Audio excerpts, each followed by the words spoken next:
Hello बच्चों, let's see this question. The question says हमको पहले से दे रखा है असर्शन। असर्शन से क्या बोल रहा है? 100 watt, 60 watt and 20 watt bulbs each mark 220 are connected in series with a voltage source. Then 20 watt bulb gives maximum illumination. And reason से क्या बोल रहा है? रीजन बोल रहा है resistance of filament 20 what bulb is maximum. तो सबसे पहले हम बात करते हैं इसके की कॉन्सेप्ट की। तो की कॉन्सेप्ट क्या हो जाएगा? की कॉन्सेप्ट, तो यहाँ पे बात चली इल्यूमिनेशंस की। तो हम बेसिकली इलेक्ट्रिकल पावर के कॉन्सेप्ट इसमें यूज करेंगे। तो हम क्वेश्चन पे ध्यान देते हैं। तो क्वेश्चन से पहले हमको बोल रहा है कि हमारे पास तीन बल्ब है, एक 100 वॉट का, एक 60 वॉट का, एक 20 वॉट का, और वो सीरीज में कनेक्टेड है विद अ वोल्टेज सोर्स। तो जो 20 वॉट का बल्ब होगा वो मैक्सिमम इल्यूमिनेशन देगा। तो उससे पहले हम सर्किट समझते हैं। तो सर्किट कुछ इस तरीके से है कि हमारे पास थ्री बल्ब्स हैं, जिसको हम ऐसे रेजिस्टेंस शो कर दे रहे हैं। First bulb, second bulb and third bulb. और ये सीरीज में कनेक्टेड है किसी पावर सोर्स, किसी सेम पावर सोर्स से कनेक्टेड है। ये मान लेते हैं हमारा 20 वॉट का बल्ब है, ये 60 वॉट का, और ये 100 वॉट का। तो सबसे पहले हम मानते हैं कि कोई भी करंट आई यहाँ से निकलेगा, कोई भी करंट आई है वो सेम इसमें जाएगा। पहले हम देखते हैं कि इन सबका रेजिस्टेंस क्या क्या होगा। तो हमारा पावर का फॉर्मूला क्या होता है? जो हमारा इलेक्ट्रिकल पावर होती है उसका फॉर्मूला होता है V²/R। तो यहाँ से हमारा रेजिस्टेंस क्या हो जाएगा? रेजिस्टेंस हो जाएगा हमारा V²/T। तो इसमें पता चला जो हमारा रेजिस्टेंस है वो इनवर्सली प्रोपोर्शन है पावर के। मतलब कि अगर पावर ज्यादा होगी तो रेजिस्टेंस कम होगा, और अगर पावर कम होगी तो रेजिस्टेंस ज्यादा होगा। तो यहाँ पे from one from equation from equation one हम क्या रिड्यूस कर सकते हैं कि जो रेजिस्टेंस होगा 20 वॉट बल्ब का वो ज्यादा होगा रेजिस्टेंस ऑफ 60 वॉट से, एंड वो उससे ज्यादा होगा रेजिस्टेंस ऑफ 100 वॉट। ये हमने कैसे निकाला? क्योंकि इसकी पावर 100 वॉट की सबसे ज्यादा है तो उसका रेजिस्टेंस सबसे कम होगा। अब हम सर्किट पे ध्यान देते हैं। तो सर्किट में कोई भी करंट आई था। अब ये सारे जो बल्ब है वो सीरीज में कनेक्टेड है। तो जो करंट 20 वॉट से पास होगा वही 60 वॉट से पास होगा, और वही 100 वॉट से पास होगा। तो तीनों में सेम करंट फ्लो होगा। तो हमें चेक करनी है इल्यूमिनेशन। तो इल्यूमिनेशन कैसे चेक करेंगे? इल्यूमिनेशन का मतलब पावर की कितनी पावर डिलीवर हो रही है उसमें। ठीक है, तो बोल सकते हैं कि कितनी पावर कंज्यूम कर रहा है बल्ब। तो अब पावर कंज्यूम का फॉर्मूला क्या होता है? कंज्यूम पावर कंज्यूम कितनी हो रही है? तो यहाँ पे हर बल्ब के पास सेम करंट है।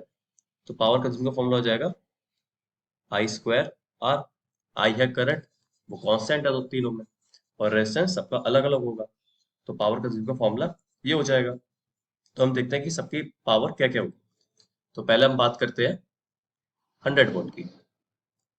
100 वॉट की तो पावर कंज्यूम कितना हो जाएगा? I² × R। आई है जो कांस्टेंट है, और इसका रेजिस्टेंस रेजिस्टेंस हमने यहाँ पे ये हमारे पास रिलेशन ये है हमारे पास। तो हम ये मान सकते हैं हमारे आई तो कांस्टेंट है, तो जो पावर कंज्यूम होगा डायरेक्टली प्रोपोर्शनल होगा रेजिस्टेंस के। मतलब कि अगर रेजिस्टेंस ज्यादा होगा तो पावर भी ज्यादा होगी, पावर कंज्यूम ज्यादा करेगा। पर अभी हमने देखा था कि यहाँ पे इन्वर्सली प्रोपोर्शनल था। उसका रीजन क्या है कि अभी हम बात कर रहे थे कि उसकी वोल्टेज की। अब की सबका वोल्टेज सेम है, जैसे इसमें दे रखा है कि ईच मार्क विद 220 वोल्ट। तो उसमें हम कौन सा पावर का रिलेशन लेंगे? ये वाला। और सेकंड केस में हम बात कर रहे हैं पावर कंज्यूम की, कि कौन सा बल्ब कितना पावर कंज्यूम कर रहा है। तो उस केस में अब तीनों बल्ब के पास करंट आई है, तो उसमें फॉर्मूला यूज करेंगे पावर इक्वल टू I²R। तो इस केस में हमारा पावर कंज्यूम डायरेक्टली प्रोपोर्शनल हो जाएगी रेजिस्टेंस के। मतलब कि जिस बल्ब का रेजिस्टेंस आपका सबसे ज्यादा होगा वो ही सबसे ज्यादा पावर कंज्यूम करेगा, मतलब वही सबसे ज्यादा इल्यूमिनेट होगा। करंट तो सबका सेम है, तो डिपेंड कर रहा है रेजिस्टेंस पे। तो सबसे ज्यादा रेजिस्टेंस किसका है? सबसे ज्यादा रेजिस्टेंस है 20 वॉट वॉट का। तो पावर कंज्यूम सबसे ज्यादा कौन करेगा? पावर कंज्यूम सबसे ज्यादा करेगा 20 वॉट बल्ब वाला। तो सबसे ज्यादा इल्यूमिनेट कौन होगा? इल्यूमिनेट वही होगा 20 वॉट वाला।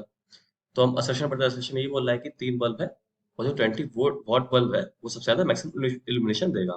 तो ये सही हो जाएगा, ये स्टेटमेंट सही है।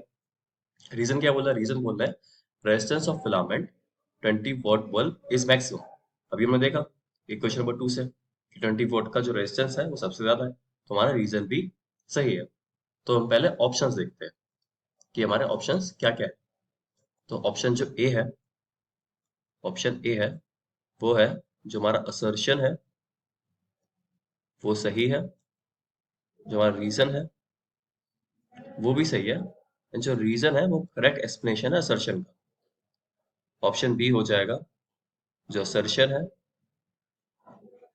वो सही है, जो रीजन है वो भी सही है, बट जो रीजन है वो करेक्ट एक्सप्लेनेशन नहीं है असर्शन का।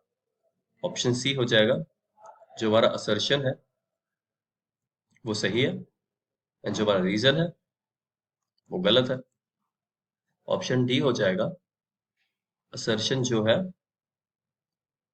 वो गलत है एंड जो रीजन है वो सही है। अब इस केस में क्या होगा? इस केस में हमारा सेशन ठीक था, रीजन ठीक था, और रीजन का जो एक्सप्लेनेशन था कि जो 20 वॉट बल्ब है वो उसका रेजिस्टेंस मैक्सिमम है, और जो इवेंचुअली पावर कंज्यूम थी, जो हमारी पावर कंज्यूम थी, पावर कंज्यूम, ये पावर कंज्यूम है वो इवेंचुअली किस पे डिपेंड कर रही थी? वो रेजिस्टेंस पे डिपेंड कर रही थी। तो उसका रेजिस्टेंस ज्यादा होगा वो इससे ज्यादा पावर कंज्यूम करेगा। तो जो रीजन था वो सही एक्सप्लेन भी कर रहा है सर्शन का। तो हमारा ऑप्शन कौन सही हो जाएगा? ऑप्शन ए सही हो जाएगा। So the right answer is option A. I hope you understand. All the best.